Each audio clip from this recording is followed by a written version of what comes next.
Então vamos lá para o livro de Gênesis, capítulo 6.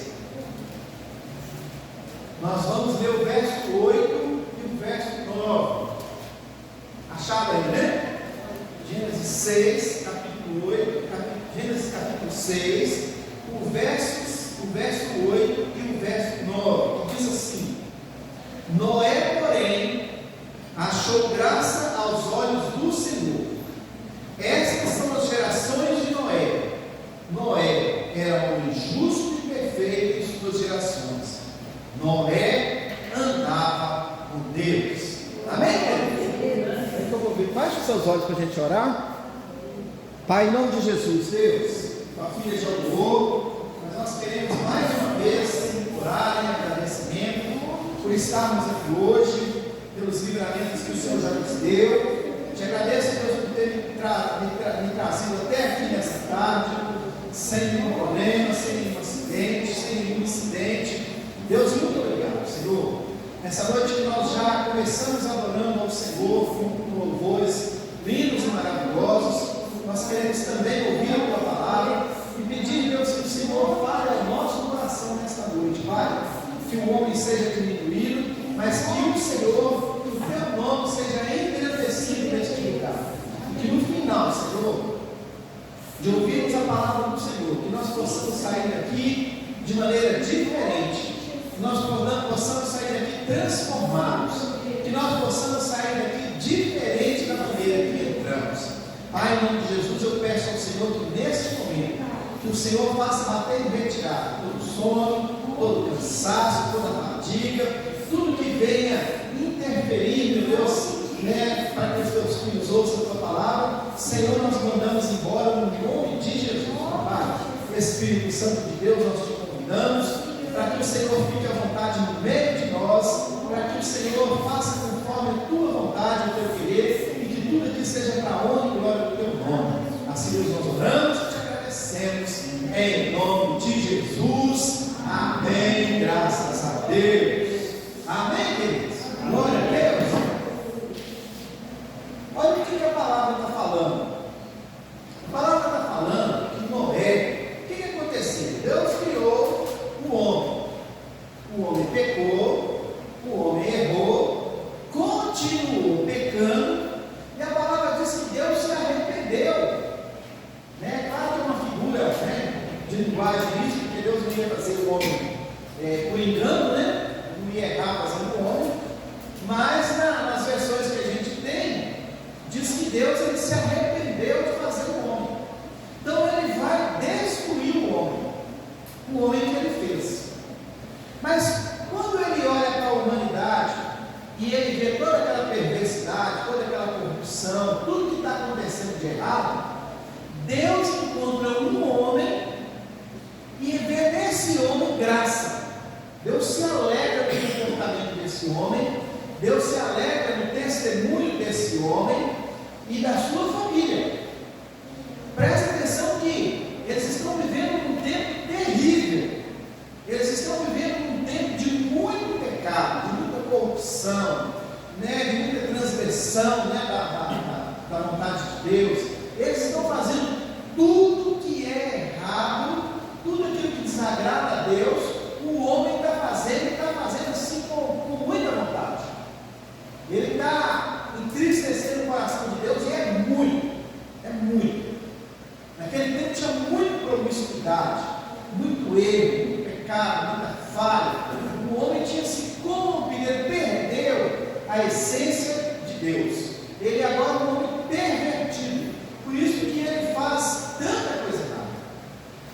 Mas Deus, na hora de destruir aquele homem com o dilúvio, Deus vai olhar para a terra e ele vai ver um homem de coração bom. A palavra diz que Jó, ele tinha algumas características, Jó, ele tinha um estilo de vida.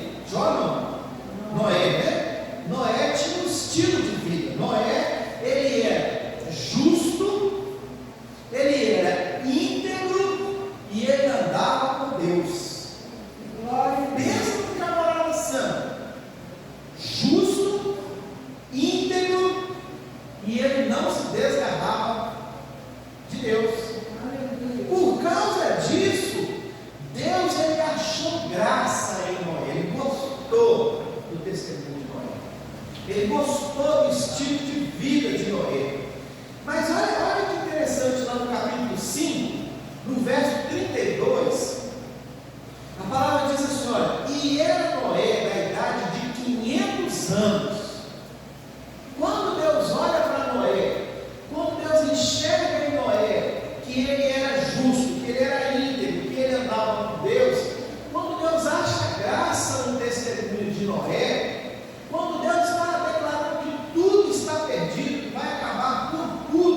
Imagina viver 500 anos de idade.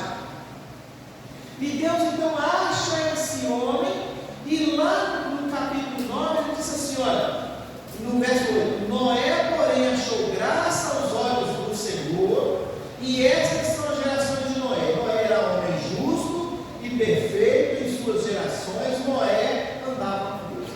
Se um homem com 500 anos de idade, Deus olha para ele e vê nele, né, todas essas características, é possível que a vida de Jó tenha sido uma vida baseada nesse estilo, não é mesmo?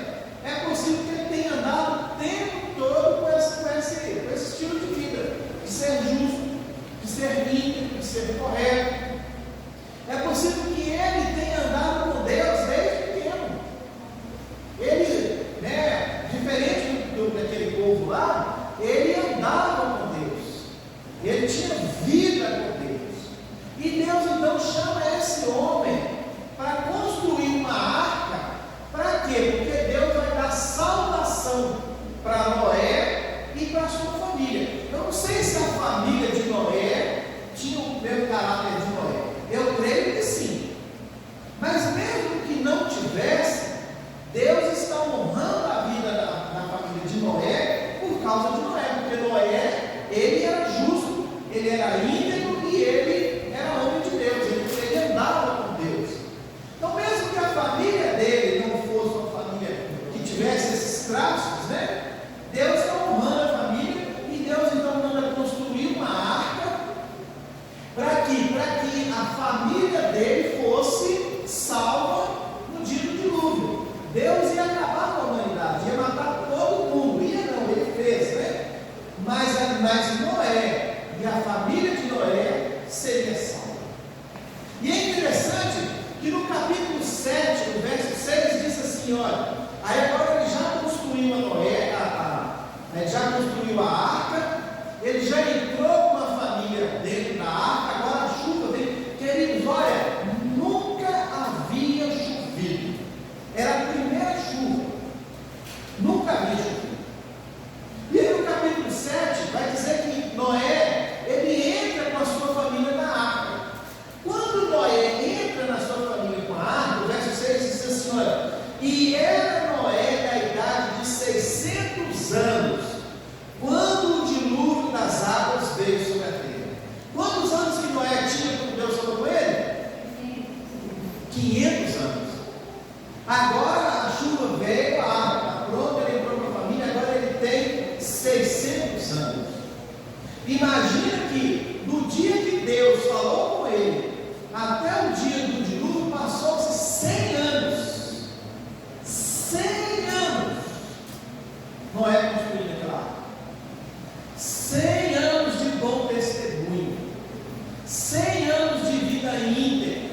100 anos de homem justo. 100 anos caminhando com Deus. Não se desviou nem para a direita, nem para a esquerda. Porque se fosse assim, Deus não ia ficar com ele. 100 anos se passaram diante de uma vida de corrupção, de promiscuidade, de muito pecado. 100 anos Noé está caminhando com Deus, está dando testemunho de Deus, está sendo referência de Deus sobre a terra. Imagina como que um camarada consegue viver uma vida inteira dando bom testemunho de Deus. Como que ele consegue viver 600 anos fazendo a vontade de Deus? Como que ele consegue passar 100 anos construindo uma arca para uma chuva que ele nunca viu? Um cara com 600 anos de idade, ele nunca viu chover.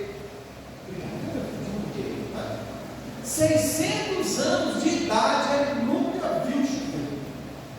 A gente está aí há uns 6 meses sem chuva, mais, né? Uns 8 meses, mais ou menos. Não sei. Tempo aí. E o negócio está feio, não está? Gente, eu vim de lá para cá, aqui nessa fazenda aqui para dentro, aqui, ó. Deixa eu ver a água. Ali, Cauê? Mas tinha um fogo, a gente não viu fogo, não, só a fumaça. Fumaça preta, fumaça densa, muita fumaça. A gente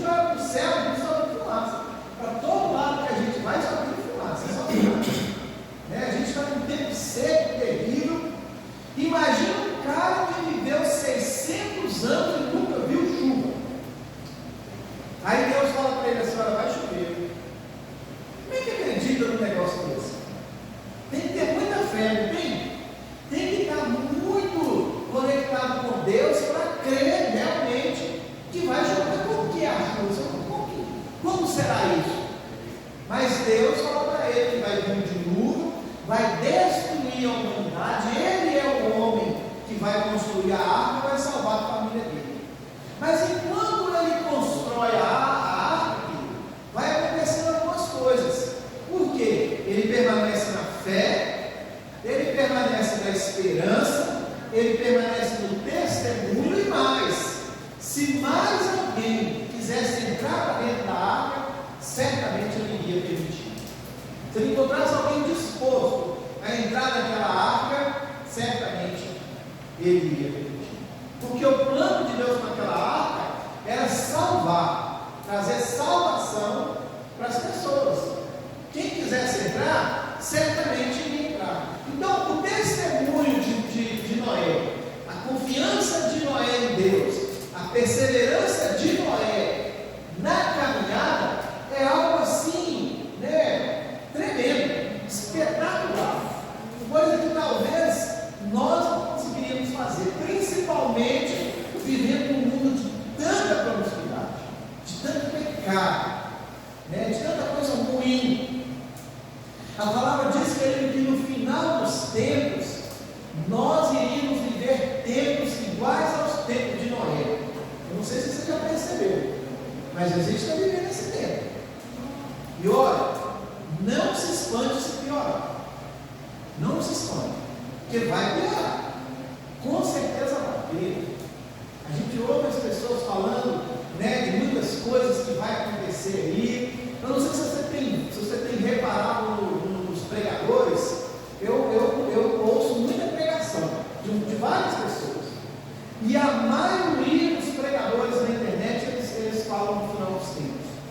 A maioria fala que o final dos tempos chegou, que falta pouco, falta pouquíssima coisa. O pessoal começa a ler as promessas, da palavra de Deus, as previsões para a humanidade, e eles vão certinho contando as coisas que já aconteceu, que está acontecendo, que falta acontecer, para que Jesus venha buscar a sua igreja. Não sei se vocês têm acompanhado isso, mas isso está batendo no nosso ouvido a toda hora. Jesus está voltando, Jesus está voltando, Jesus está voltando. E os sinais, queridos, nunca foi tão forte como tem sido hoje. Tem um pastor pregando aí que até essas queimadas que a gente está vendo mundo afora aí, tem a ver com a vinda de Jesus. Tem pessoas, porque não está acontecendo só no Brasil, acontece em vários lugares. Não sei se você tem acompanhado, mas a guerra está só se formando. Você já reparou isso? Já prestou atenção? Até hoje, já tem mais de ano daquela guerra da Rússia com a Ucrânia. Agora, o mundo oriental, o Hamas, o Irã, o Hezbollah, esse povo agora resolveu atacar Israel.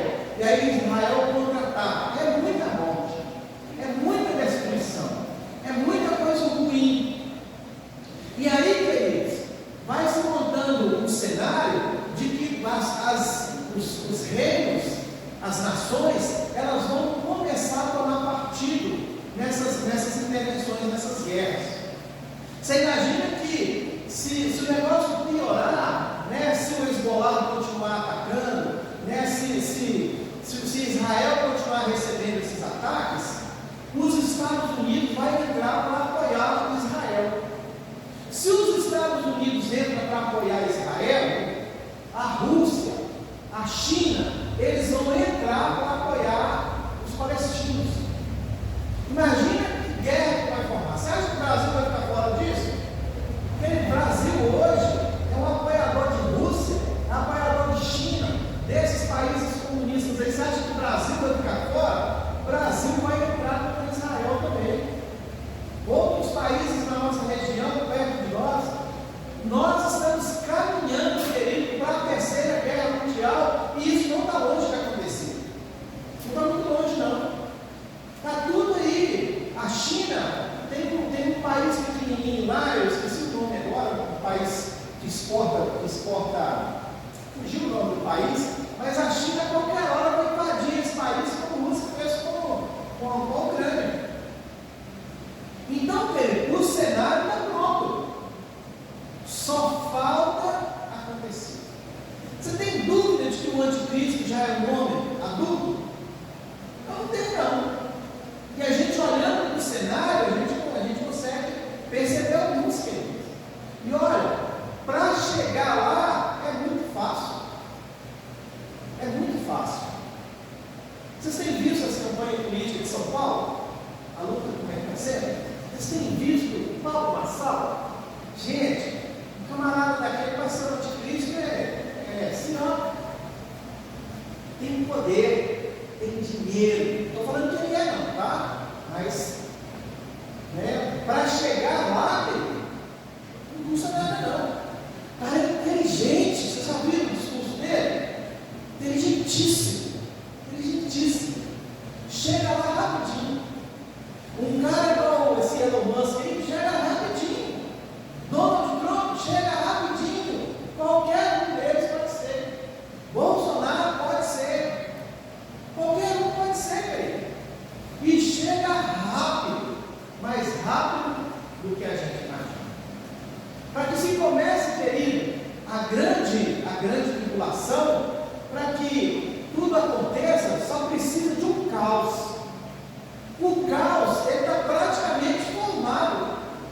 Nós vamos ter um caos geral, querido, nas finanças, nós vamos ter um caos no clima, nós vamos ter um caos de violência, de segurança, nós vamos ter um caos geral.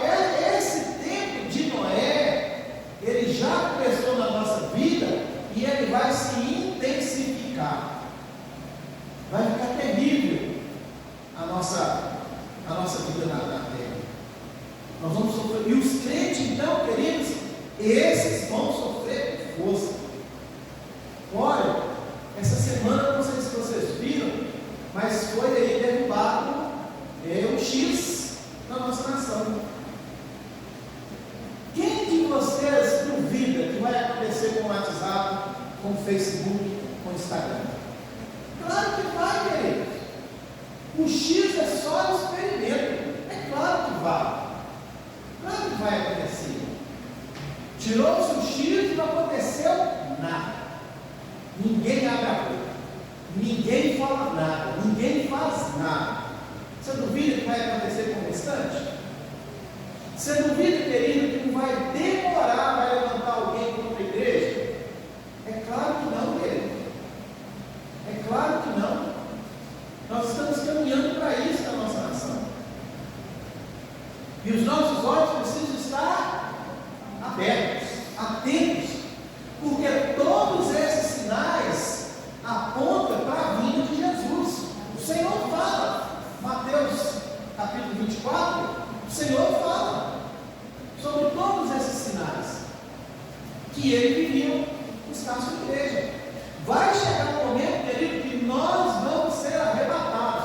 Esse é o pensamento meu. Eu creio que nós vamos ser arrebatados. Talvez você fique pensando assim, não, pastor, a igreja não vai ser arrebatada, não, porque Deus, ele sempre cuidou do seu povo, mas Deus tinha, querido, promessas, Deus tinha uma agenda para cumprir, Deus tinha todo um organograma para cumprir, e isso já se cumpriu. A última fase agora é a igreja subir, querido. Por que a igreja vai ficar na grande tribulação? Para quê? Para provar o que é para quem? Eu creio, querido, que a igreja vai subir, nós vamos ser arrebatados, e isso não está longe de acontecer, não, querido. Não está longe de acontecer, porque nós estamos vivendo o tempo de Noé.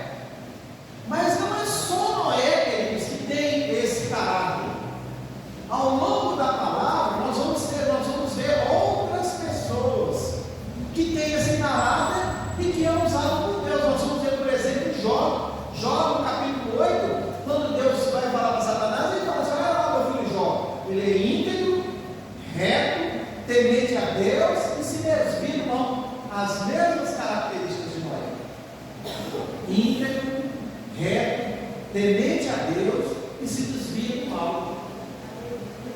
Queridos, Jó também está vivendo um tempo difícil, um tempo de muito pecado, um tempo de muita corrupção. A terra que ele vive é uma terra de pecado, de muito pecado.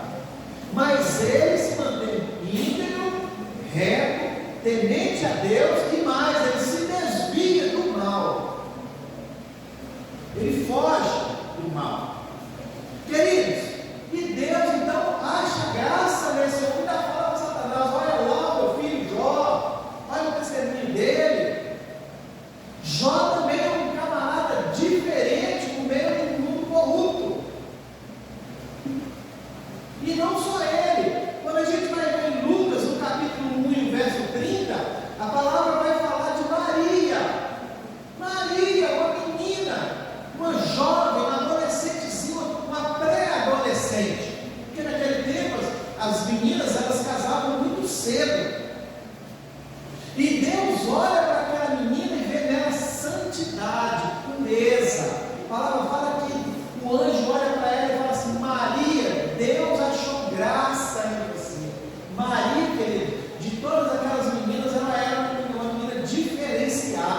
aos olhos de Deus, era a escolhida para trazer o seu filho aqui na terra. Deus acha graça em Maria. Olha, Maria tinha uma vida diferenciada das outras meninas. Naquele tempo a maioria eram virgens, naquele tempo a maioria eram meninas que ficavam presas em casas, meninas que eram preparadas para casar, para casamento, né, que não tinha muita, a inocência delas não era muito assim corrompida, né, elas eram umas meninas mais reservadas, mais santas, mais puras, e além disso, Maria ainda supera todas as outras, porque Deus olha para ela e fala: o Senhor achou graça em você, você vai dar a luz ao Filho de Deus, ao Salvador. E não só isso, porque na Bíblia inteira ela vai falar de diversos homens e mulheres de Deus que tinham esse caráter. Nós podemos, queridos, ver em vários homens, como por exemplo Davi, como José, né, por exemplo, que eram homens como Daniel, que eram homens diferenciados no meio de um mundo pecador, no meio de um mundo promíscuo, no meio de um mundo corrupto. Deus olha para esses homens, para essas mulheres, né? E Deus acha graça nessas pessoas. E Deus usa essas pessoas. Deus usa Samuel, Deus usa Davi, Deus usa um monte de outras pessoas, porque Ele acha graça nessas pessoas, porque essas pessoas dão testemunho. Moisés, queridos, quer um homem mais de Deus do que Davi? Era um homem totalmente diferente, apesar dos seus pecados, apesar das suas falhas, ele não perdeu a direção de Deus, ele não saiu da presença de Deus. É isso, querido. Então esse povo, eles tinham intimidade com Deus, eles eram santos, e mais, eles eram obedientes e tementes a Deus. É por isso que Deus olha para cada um deles e vê algo diferente neles, porque todos eles certamente tinham essas qualidades, eles eram íntimos de Deus. Olha que tanto para Jó quanto para Noé, Deus fala que Noé andava com Deus, fala que Jó ele era temente a Deus. Eles eram, queridos, santos, separados. A palavra santo, querido, é separado. Separado de quê? Separado do pecado. Eu não tenho parte com o pecado. O pecado está aí fora. Nós estamos vivendo o tempo de Noé, mas eu sou separado para Deus. Eu sou santo de Deus. Santo é isso, querido. Não se mistura com o pecado. Foge do pecado. Foge da aparência de Deus. Foge de uma vida de pecado. Santo é isso, querido.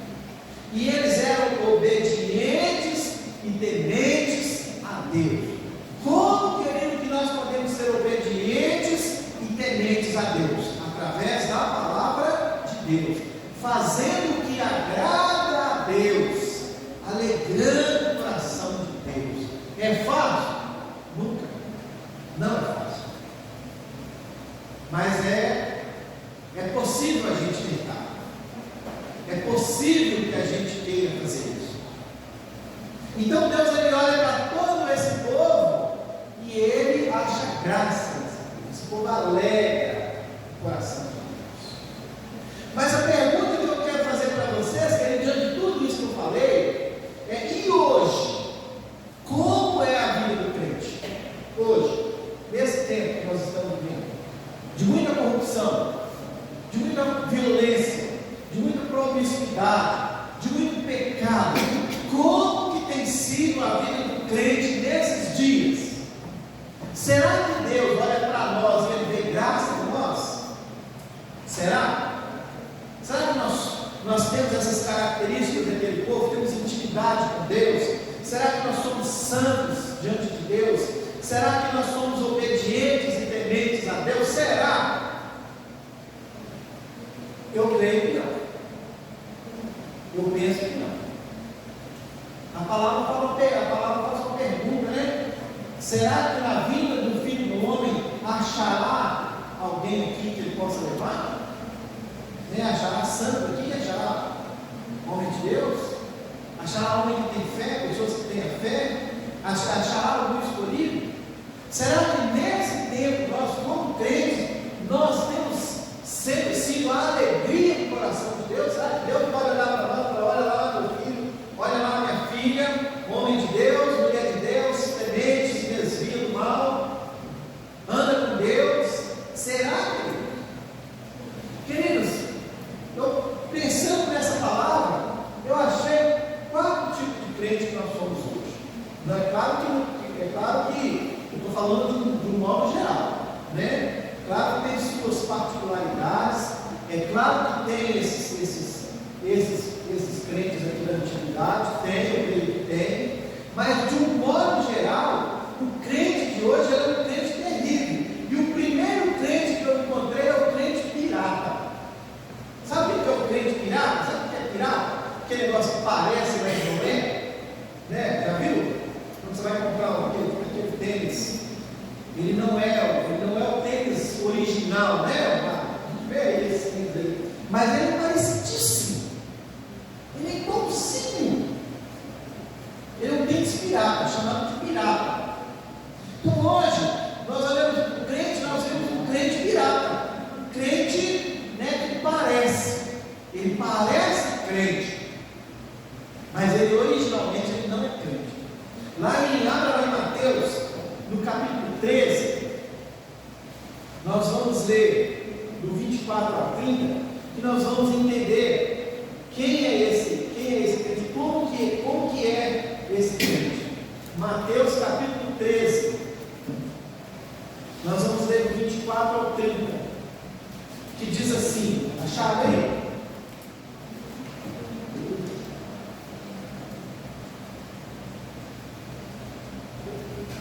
Olha a característica do crente pirata. É assim, ó. Diz assim: propôs-lhe outra parábola, dizendo: o reino dos céus é semelhante ao homem que semeia a boa semente no seu campo. Mas, dormindo os homens, veio o seu inimigo e semeou joio no meio do trigo e retirou-se. E, quando a erva cresceu e frutificou, apareceu também o joio. E os servos do pai de família, indo ter com ele, disseram: Senhor, não semeaste tu no teu campo boa semente? Por que tem então joio? E ele lhes disse: um inimigo é que fez isso. Um inimigo é que fez isso. E os servos lhe disseram: queres, pois, que vamos arrancá-lo? Ele, porém, lhes disse: não, para que ao colher o joio, não arranques também o trigo com ele. Deixai crescer ambos juntos até a ceifa. E por ocasião da ceifa, direi ao ceifeiro: colhei primeiro o joio e atai no molhos, para o queimar, mas o trigo ajuntai no meu celeiro. Ele está falando de uma plantação que ela tinha sido plantada, trigo, e o inimigo veio e lançou ali o joio, e são parecidíssimos, e os dois crescem juntos. Então parece que é trigo, mas é joio. Parece que é crente, mas é um falso crente. É um crente pirata, é um crente que ele está na igreja, mas ele não se converte. Amados, tem cada coisa que a gente ouve, que eu vou falar para você, a gente fica de queixo caído. A gente estava aqui na reunião segunda-feira com os pastores, e para montar oficialmente o conselho de pastores, né? E veio um rapaz aqui, uma pessoa, ele veio ajudar a gente, ele já tem experiência nisso, e ele veio dar para nós algumas dicas. Presta atenção no que eu estou falando para você. Ele estava contando para nós que em uma determinada cidade foram implantar o conselho de pastores, e lá no particular, o pastor procurou ele pessoalmente. O pastor procurou ele pessoalmente e falou: interessante, pastor, a pastora fulana vai participar? Vai. Então eu não vou participar, né, pastor? Não vou participar, não, a gente não combina, ela não gosta de mim, eu não gosto dela.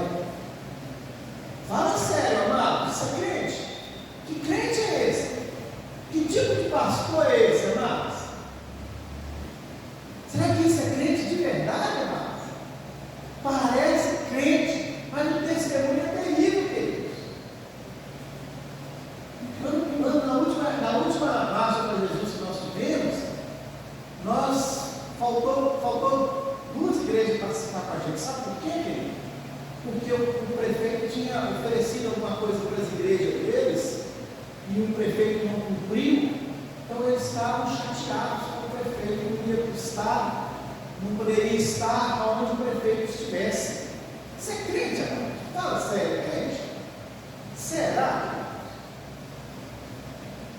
Queridos, a palavra fala que nós temos que orar pelas autoridades. A palavra diz que nós temos que perdoar o nosso irmão. Nós conhecemos a palavra, querido. Como é que nós ficamos só julgando o próximo, só apontando o dedo, só identificando, ó, esse aí, não mistura. Será que é crente mesmo, querido? Será que nós somos crentes mesmo? Será que o nosso coração não está cheio dessas coisinhas? Eu não converso com Edilson, não. Hoje é aniversário dele, eu vou dar um abraço, eu não sou fã dele. Será que nós somos crentes, querido? Infelizmente, querido, as igrejas estão cheias de crente pirata, o crente que parece, mas não. Um outro crente, querido, que eu identifiquei é o crente sem foco. O crente que perdeu o foco da situação. Lá em Atos, no capítulo 20, nós vamos ler do 7 ao 12,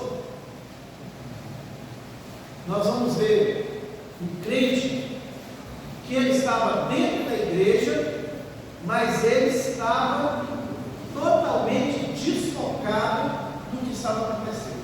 Atos capítulo 20, a partir do verso 7, nós vamos ler do 7 ao 12, diz assim, olha: e no primeiro dia da semana, domingo, primeiro dia da semana, ajuntando-se os discípulos para partir o pão, dia de ceia, Paulo, que havia de partir no dia seguinte, falava com eles e prolongou a prática até a meia-noite. Presta atenção, queridos, é uma ceia, é um domingo, tem culto, é dia de ceia, o apóstolo Paulo está por ali e de repente ele resolve ir naquele culto. E ali ele vai pregar, ele vai levar a palavra e já chega meia-noite. A palavra é boa. A palavra é boa, diz o Senhor. Imagina Paulo pregando. Os anjos devem descer, né? A palavra é boa. Então ele está pregando até a meia-noite. E a palavra diz no verso 8 que havia muitas luzes no cenário onde estavam. Então não tinha escuridão. Tinha muita luz, estava muito claro. Estava fácil. Mas no verso 9 diz assim, olha: e estando um certo jovem, por nome Eutico, assentado numa janela, caiu do terceiro andar abaixo, tomado de um sono profundo que lhe sobreveio durante o extenso discurso de Paulo, e foi levado morto. Paulo, porém, descendo, inclinou-se sobre ele e, abraçando-o, disse: não vos perturbeis, que a sua alma nele está. E subindo e partindo o pão e comendo, ainda lhes falou largamente até a alvorada, e assim partiu. Meia-noite o camarada sentiu sono, ele estava sentado na janela, ele caiu, ele não estava morto, eles voltam para dentro do templo, a palavra está tão boa que eles continuam até o dia amanhecer. Cearam, mas a palavra continua, o povo não vai embora, a igreja está cheia, está todo mundo ouvindo.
se ele anda com Deus ou se ele anda no mundo.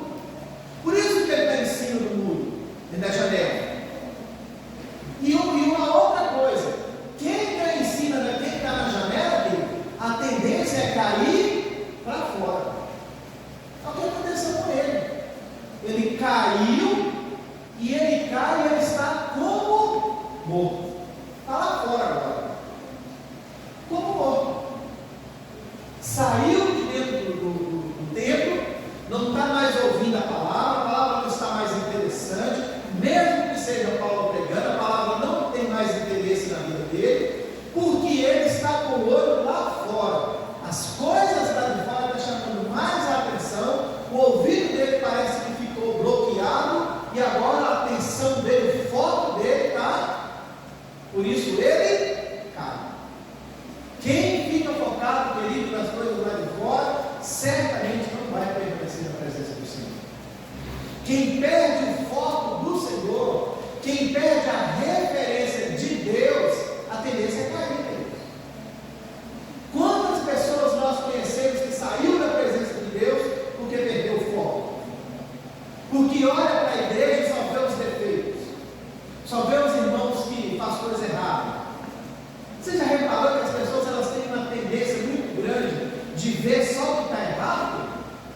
Tem tanta coisa boa na igreja, tem tanta gente bênção na igreja, tem tanto bom testemunho na igreja, tem tanta gente fazendo tanta coisa boa na igreja, mas o camarada só vê o que está errado.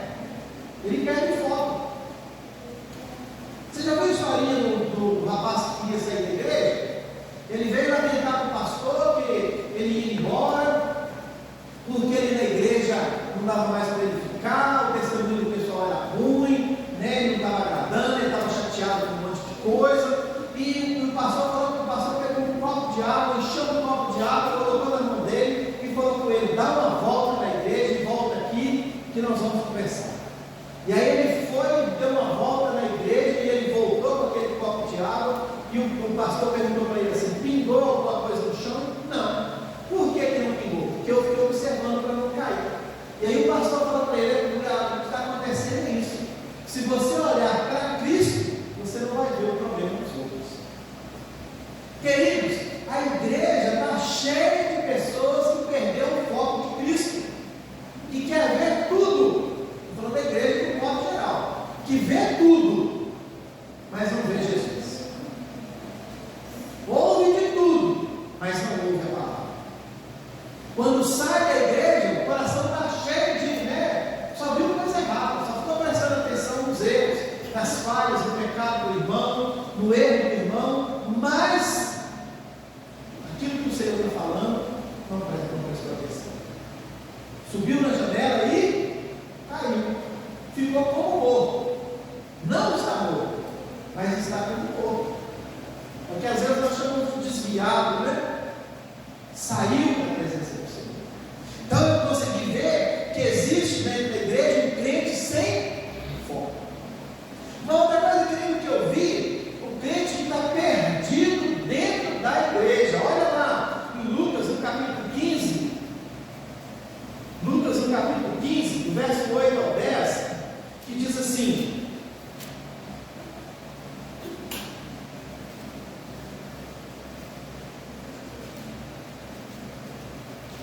Lucas 15, do 8 ao 10, que diz assim: ou qual mulher que tendo 10 dracmas, se perder uma dracma, não acende a candeia e varre a casa e busca com diligência até achar, e fechando-a, convoca as amigas e vizinhas, dizendo: alegrai-vos comigo, porque já achei a dracma perdida. Queridos, olha, essa parábola aqui fala de uma mulher que perdeu uma dracma dentro de casa. Ela tinha 10 dracmas e ela perdeu uma dentro de casa. A dracma, ela não saiu, ela não foi perdida lá fora, ela não foi perdida na rua, ela não caiu da janela, ela não estava como morta, ela estava dentro de casa, mas ela estava perdida. Quando eu olho para esse crente, para o crente que está perdido dentro da igreja, é aquele crente que ele não tomou posição ainda, querido. Ele até vai na igreja,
Um outro e último crente que eu vejo, querido, é o crente sem essência. Misericórdia. Mateus capítulo 25, 1 ao 3. Mateus 25, do 1 ao 13, que diz assim: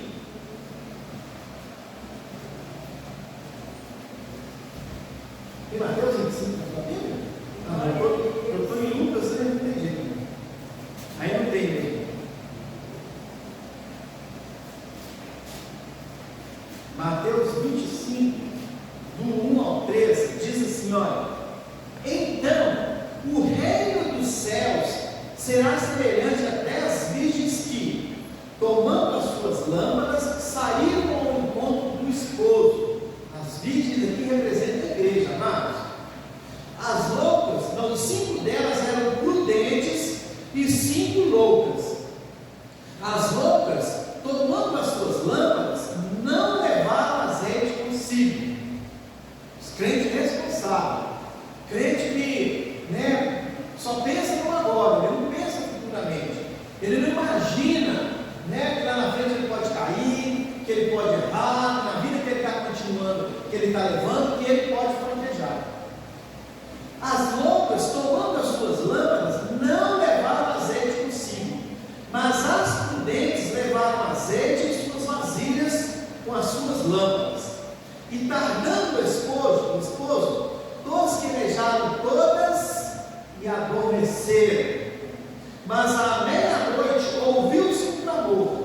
Aí vem o esposo, sai ao encontro.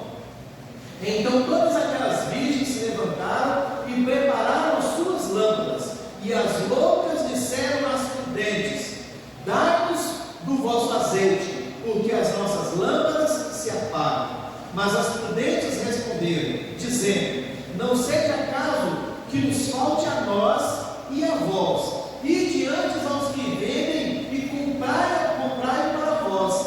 E tendo elas ido comprá-lo, chegou o esposo, e as que estavam preparadas entraram com ele para as bodas, e fechou-se a porta. E depois chegaram também as outras virgens, dizendo: Senhor, Senhor, abre-nos.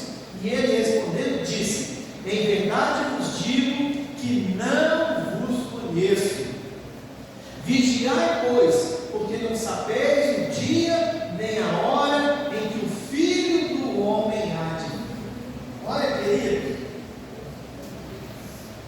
ele está falando de 5 virgens. A virgem é a noiva, é a noiva de Cristo.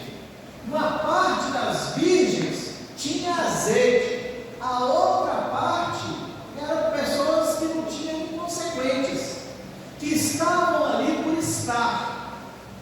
Ela não planejou que ia faltar azeite, ela não se lembrou que o noivo poderia demorar, ela não pensou que a vinda do noivo poderia demorar. Lembra que Noé demorou 100 anos, ele ficou 100 anos, mas ele perseverou em esperar o dia.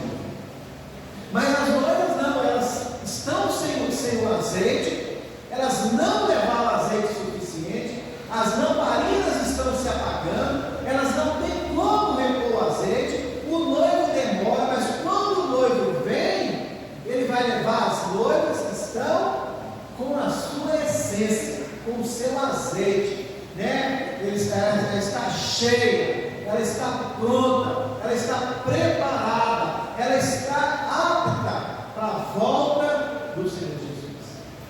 O que é diferente das outras virgens, que elas estão ali, parece que por estar, elas sabem que o noivo vem, mas elas não esperam a vinda do noivo, elas não estão preparadas para a vinda do noivo, elas não estão esperando a vinda do noivo. E infelizmente, querido, os crentes de hoje têm vivido dessa forma, querido. De um modo geral,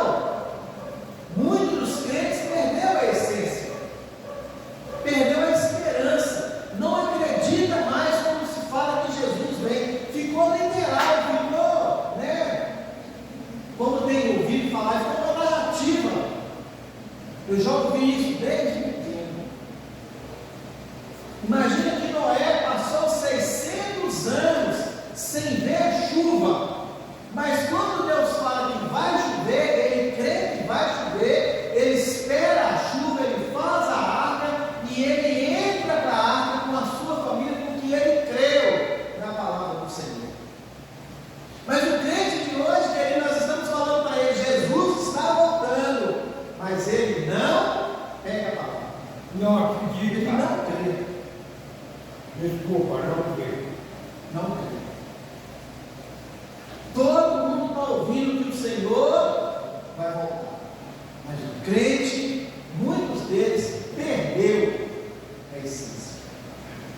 Não crê na vinda de Jesus, não espera a vinda de Jesus, não faz nada para ser levado quando o Senhor vir buscar a igreja, não faz conta nenhuma dessa importância, da importância que é isso para a nossa vida.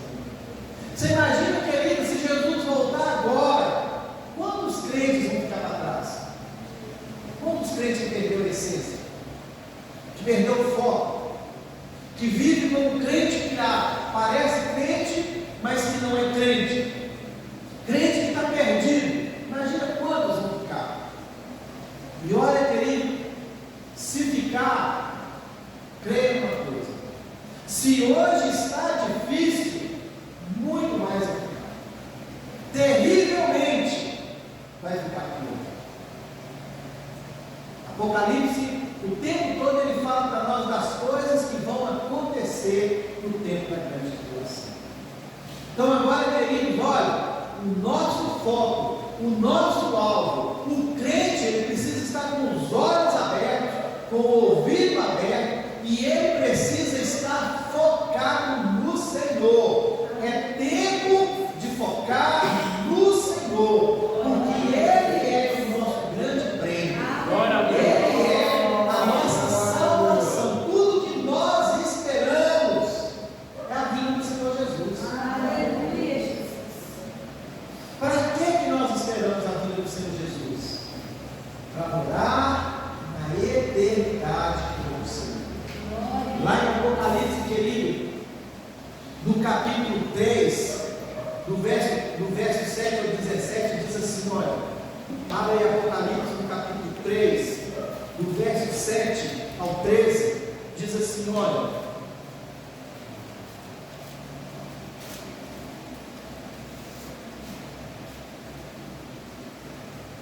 e ao anjo da igreja que está em Filadélfia escreve: isso diz o que é santo, o que é verdadeiro, o que tem a chave de Davi, o que abre e ninguém fecha, e fecha e ninguém abre. Conheço as tuas obras, eis que diante de ti pus uma porta aberta, e ninguém a pode fechar, porque tendo pouca força, guardaste a minha palavra, e não negaste o meu nome. Eis que eu farei aos das sinagogas de Satanás, aos que se dizem judeus e não são, mas mentem. Eis que eu farei que venham e adorem prostrados aos teus pés, e saibam que eu te amo.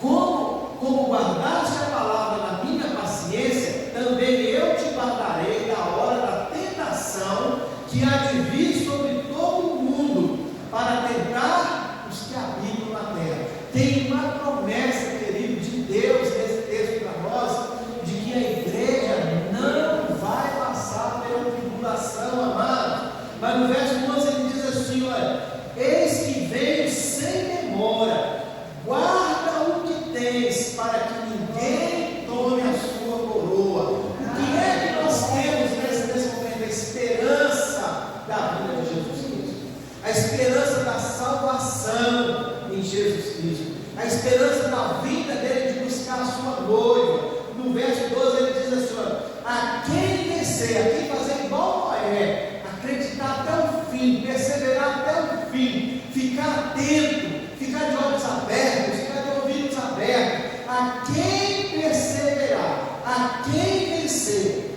eu farei coluna do templo do meu Deus, e dele nunca sairá, e eu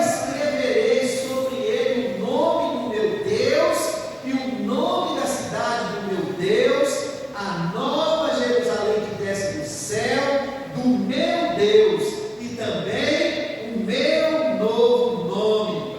Quem tem ouvidos, ouça o que o Espírito diz às igrejas. Queridos, esquece o mundo lá fora, esquece o pecado, esquece a vida profana, esquece, querido, as coisas lá de fora. Concentra-se em Deus, porque o tempo está chegando, está próximo, queridos. A palavra diz que ele, lá em 1 Coríntios, no verso 15, no capítulo 15, do 51 ao 58, 1 Coríntios 15, do 51 ao 58, a palavra diz assim: olha, eis aqui vos digo um mistério, na verdade, nem todos dormiremos. Você vai ficar dormindo? Vai ficar dormindo nessa hora? Essa é a hora de estar acordado, querido. Os sinais estão ali, está tudo aí ao nosso alcance, aos nossos olhos. Nós estamos vendo, nós estamos pegando, nós estamos sentindo. Eis que vos digo mistério, na verdade nem todos dormiremos, mas todos seremos transformados no momento, num abrir e fechar de olhos, ante a última trombeta, porque a trombeta soará e os mortos ressuscitarão incorruptíveis, e nós seremos transformados, porque convém que isso que é corruptível se revista da incorruptibilidade, e que isso que é mortal se revista da imortalidade. E quando isso que é corruptível se revestir da incorruptibilidade, isso que é mortal se vestir da imortalidade, então cumprir-se-á a palavra que está escrita: tragada foi a morte na vitória. Onde está, ó morte, o teu aguilhão? Onde está, ó inferno, a tua vitória? Ora, o aguilhão da morte é o pecado, e a força do pecado é a lei. E no verso 57, mas graças a Deus que nos dá a vitória por nosso Senhor Jesus Cristo. Portanto, meus amados irmãos, sede firmes e constantes, sempre abundantes na obra do Senhor, sabendo que o vosso trabalho não é vão no Senhor. É hora de acordar a igreja, é hora de sair do sono espiritual, é hora de abandonar o pecado, é hora de abandonar as coisas erradas, é hora de se ligar no trono, é hora de voltar para Jesus. A hora de voltar para Jesus é agora, e Ele vem. O Apocalipse deixou claro: Ele vem. Não deixa que ninguém tome a sua coroa. Fique firme. Ele vai nos honrar, querido. Basta que nós fiquemos firmes na presença do Senhor. Basta que nós sejamos perseverantes no Senhor. E Ele vem. E Ele vem buscar a sua igreja. E sabe qual igreja que Ele quer buscar? Uma igreja santa, imaculada, sem pecado. Imaculada sem pecado. Uma igreja que esteja preparada, pronta para subir, querido. E sabe quem é essa igreja? Nós somos a noiva, nós somos a igreja que Ele vem buscar, queridos. Então não é hora mais de ficar desatento, não é hora mais de sair da presença do Senhor, pelo contrário, é hora de voltar para o Senhor. Feche os seus olhos, amado. Põe sua cabeça no fogo. Você sabe da gravidade, você tem noção da gravidade que é, nesse momento, morrer sem ter Jesus no seu coração, morrer sem a eternidade, sem a salvação? Você tem noção do que vai te acontecer, do que vai nos acontecer, se no dia do arrebatamento nós não subirmos. Você tem noção do que é a grande tribulação? Não é a tribulação, querido. Não é isso que nós estamos vivendo nesse momento. É uma grande tribulação. Tudo vai se voltar contra a nossa vida. Mas, queridos, aquele que perseverar, esse será salvo. A palavra está falando isso. Então, olha para dentro do seu coração. Vê se nesse momento, se você está focado no Senhor, se você está andando no Senhor, se você tem intimidade com Deus, se você tem relacionamento com Deus. Se Jesus voltar agora, veja se você está pronto para subir. Será que nós não estamos dormindo? Será que nós não perdemos o foco? Será que nós não estamos distraídos? Será que nós não estamos como mortos? Essa noite eu quero fazer um convite para você, amado. Se você estiver nessa condição, se você estiver como desviado, se você estiver como morto espiritualmente, se você ainda não entregou sua vida para Jesus e quiser entregar nessa noite, esse é o melhor momento. Se você estiver desviado e quiser voltar para o Senhor nessa noite, esse é o momento. Por acaso, tem alguém aqui que quer entregar sua vida para Jesus ou voltar para Jesus? Continue com sua cabeça fechada, baixe seus olhos cruzados. Tem alguém que gostaria de confessar Jesus Cristo como Senhor e Salvador da sua vida, de reconciliar com o Senhor nesse momento? Tem alguém aqui que, se por acaso o Senhor voltasse agora, ele possa correr o risco de perder a salvação? Se tiver, queridos, eu queria que você viesse aqui na frente, para a gente fazer essa oração de reconciliação ou de entrega da sua vida para o Senhor. Você quer realmente ser salvo? Quer realmente subir para Jesus?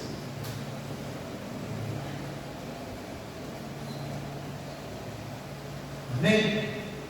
Glória a Deus. Se Jesus voltar agora, todos nós seremos salvos. Amém?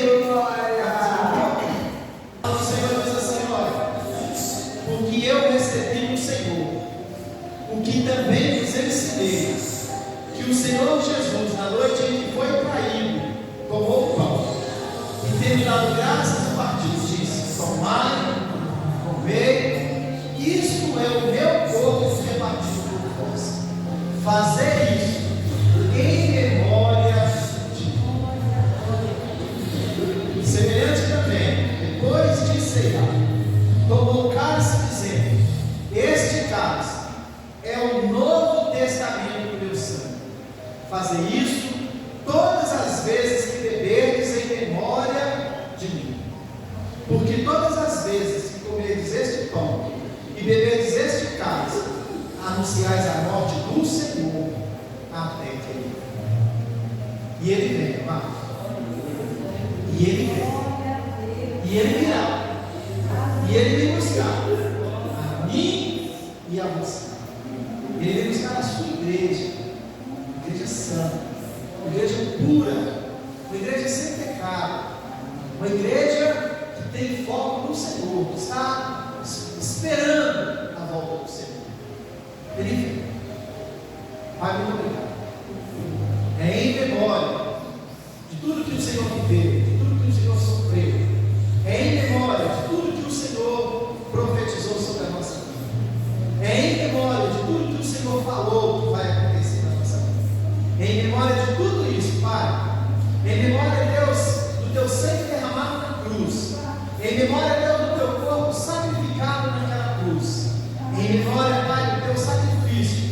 Nós, nessa noite, estamos aqui com os nossos olhos espirituais abertos, com os nossos ouvidos espirituais abertos, atentos, prontos, preparados, para que em breve, assim que o Senhor voltar, a gente possa se unir ao Senhor e lá na glória participar presencialmente desse banquete que temos a certeza está preparado para cada um de nós.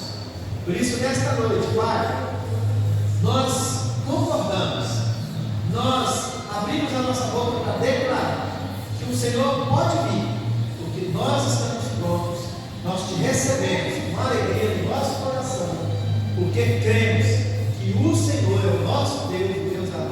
salvação. Em nome de Jesus, amém. Vão, case, participem.